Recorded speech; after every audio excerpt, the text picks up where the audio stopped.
Six Nations this weekend, Saturday game. We've got England up against Ireland. Both of these teams, 2 wins and a loss, so it's pretty much a knockout game at the moment to stay in contention for that final game. But yeah, we'll go through the lineups, some predictions, some stats, and you guys can let me know your thoughts on how the games may go. I just want to say a quick shout out first to Mark, who sent me this Ireland jersey. It's a training jersey, I believe, for the current season. The green never quite shows up to the right colour on the camera, but there you go. Ireland jersey. Thank you so much, mate. Very much appreciated. And my Ireland jerseys now outnumber my England ones 3-2. So there you go. Is that a ominous indication for England going into the weekend? Probably not, but there you go. That just is what it is. So yeah, cheers again, Mark. Thank you, man. Very, very kind for sending that through. England's lineup, they have had to make a couple of changes, but for the most part, it's pretty stable. Remember, Tuilagi was supposed to be back in the last round, but ended up pulling out before a ball was even put into play, which was unfortunate. So they have rejigged the midfield once again. But in terms of forwards, Genge, George, and Sinckler are the starting front row. George is up from the bench, and Blamire is the starting, or the reserve hooker, I should say, because Luke Cowan-Dickey's got a long-term knee injury, so we won't see him again in the Six Nations. But I mean, Jamie George is a pretty handy replacement to have for old Luke. Maro, Itoje, Charlie Ewels, the same second row. They've switched jersey numbers for some reason, but Eddie seemed perplexed, and as did Maro when asked about it in press conferences. I don't think they really care. It seems just to be an admin thing with them. Back row is Laws, who's captain, Curry, and Sam Simmonds. Sam Simmonds gets a start with Dombrandt on the bench. Remember, Dombrandt, he was kind of doubtful for the match itself because he's had a COVID. Well, he had COVID, so yeah, he's still was only able to kind of make the squad in the last minute. So he's been cleared. He's to play, but only from the bench. Randall and Smith continue on at 9-10. That combination is still growing. I think the more they play together, the more we will see it kind of start to really click. The midfield that I mentioned is Slade and Marchant this week. So Marchant is up from the bench. Remember, it was Daly last time. Eddie Jones actually did reference that in his press conference, saying that he thinks against Ireland he needs a more direct runner, which he's going to get from Marchant compared to Daly, who's more like, basically to play make. The wings are Malins and Nowell, so that's the same as last round, and Freddie Steward continues on at fullback. There's a bit of good news with Joe Launchbury back. We haven't seen him in England colours for a very long time. I think he's had a pretty horrendous run with injuries, so congrats to him for getting back in the squad. Marler and Stuart are still the prop replacements. Ben Youngs is still there. George Ford is still there. And I mentioned Elliot Daly dropped to the bench as well. So it's a little bit of rejigging, but not real kind of wholesale changes for England. I mean, looking at their squad, Malins has been quietly doing all right. He's got the most try assists for England. He's one of the top offloaders in the competition, but he's also had like one of the most turnovers conceded. So he's not been... Well, he's been involved in a bit of stuff, but not always flawless, I guess you could say.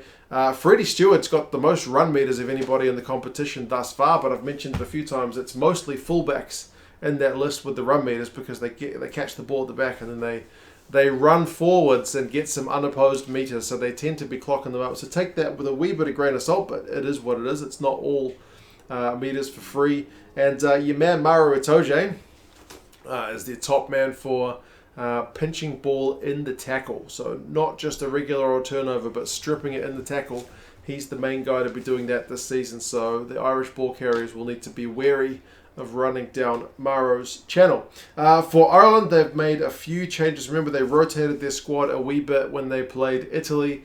They gave the likes of, Lowry a chance, and Hume got some bit of extra game time, but it's kind of more like that Irish lineup we're familiar to seeing. Healy, Sheehan, and Furlong is the front row. Remember, Porter is out with I think it's a pretty long-term injury for him, so you got some experience with a 100-plus cap Cian Healy to come in at loose head. Not a bad man to be a replacement. Tyke Byrne and James Ryan, who's back in the squad, is that kind of familiar locking duo. Tyke Byrne has been ever present, which has been pleasing to see, but he partners James Ryan again this week.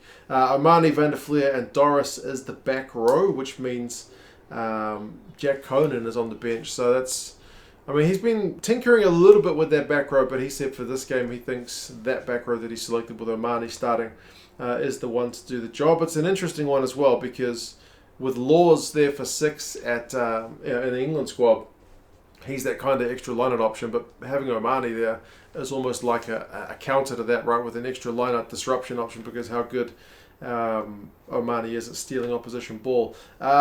Gibson-Park and Johnny Sexton to the 19 combo, so Sexton's back up from the bench. Signed an extended contract to go through till the end of the World Cup, and then he's going to retire. Someone mentioned it's probably his last trip to Twickenham, so he'll probably want to try and finish this on a high, but that's a small milestone in otherwise much more important kind of team campaign. Bundee, Aki and Ringrose are the 12 and 13 combo. So Aki's back into the side after being rested against Italy. Henshaw drops to the bench. Speaking of guys who are kind of direct runners, I would expect to see a little bit of that from Big Bundee.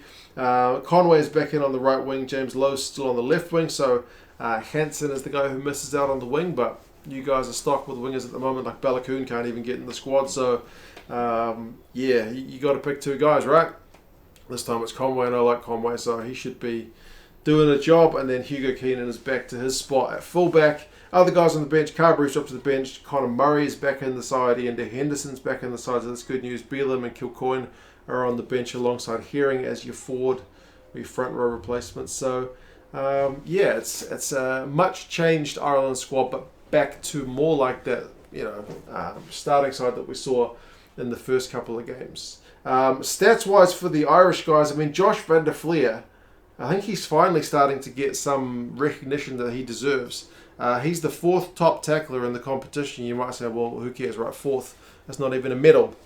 Remember, Ireland play with a ton of possession, so they shouldn't be making anywhere near the amount of tackles that other teams are making. So the fact that he's 4th, it's an Italian at top, to put it that way. So the fact that van der Fleer is 4th, despite Ireland having all that ball, just shows you his work rate. He's been phenomenal. Tyke Burns been your key line-out man, and he's got the most turnovers, 1 for Ireland. So yeah, a couple of those forwards are really doing pretty well this season, you'd have to say. Team-wise, it's a weird one with England because they've conceded 39 points in the championship thus far. 24 of those points have been in the final 20 minutes. There's something about, I don't know what it is. I mean, sometimes that's just the way the game plans out, but sometimes it's a pattern.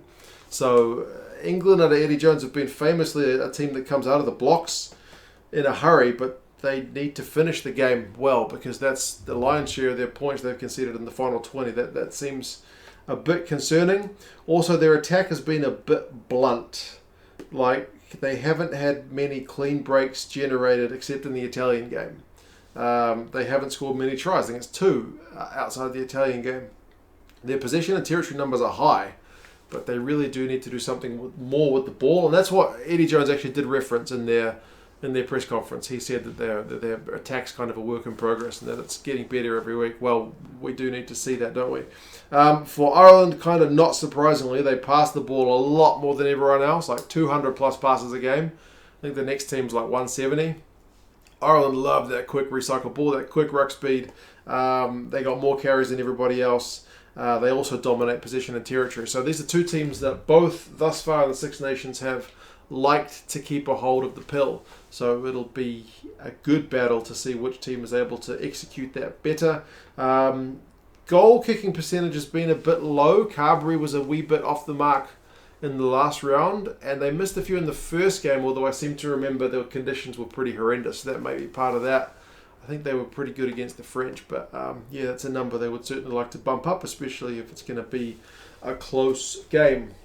Now, the recent record between the 2 teams is actually pretty dominant for England. They've won 4 of the last 5 against Ireland, but the most recent one was an Irish win in the last Six Nations. It was 32 points to 18, so that's a pretty comfortable Irish win. But prior to that, it's been all England until you get back to 2018, which is when you've got that most recent Irish victory at Twickenham, that all-conquering 2018 side. So, yeah, the average score is 30 points to 17 to England, which I don't think really reflects the way the game is looking this weekend. You do have a 57-15 Rugby World Cup warm-up game that you can kind of take with a little bit of a grain of salt, maybe, because those Rugby World Cup warm-up games often go a bit bigger on score lines in those last five, so you can maybe disregard that. But anyway, predictions-wise, the bookies have got it pretty much at evens, with Ireland being half-point favourites, which is about as close as it ever gets. And the Rugby Forecast algorithm also has Ireland, but only by 1 point. So predicted to be a pretty tight one at Twickenham. It is on at Twickenham. Matthew Randall is the ref. It's on at 4:45 GMT. So yeah, it should be a pretty interesting game. I'm very much looking forward to it. If you guys want either England rugby gear or British and Irish Lions rugby gear, there'll be a couple of links down in the description. Both sides' sites tend to have sales on at one point or another. The Lions one especially at the moment, because the tour is done. They're getting rid of their gear. And also, if you're outside Ireland or England or one of these countries where you show up free to wear, you can always watch this game on free-to-air TV from these broadcast territories using a VPN. I'll put a link down in the description to that one as well. It tends to work a treat. You can choose to use the Irish service or the English service depending on which commentary you would rather listen to. But anyway, you guys let me know your thoughts on the game.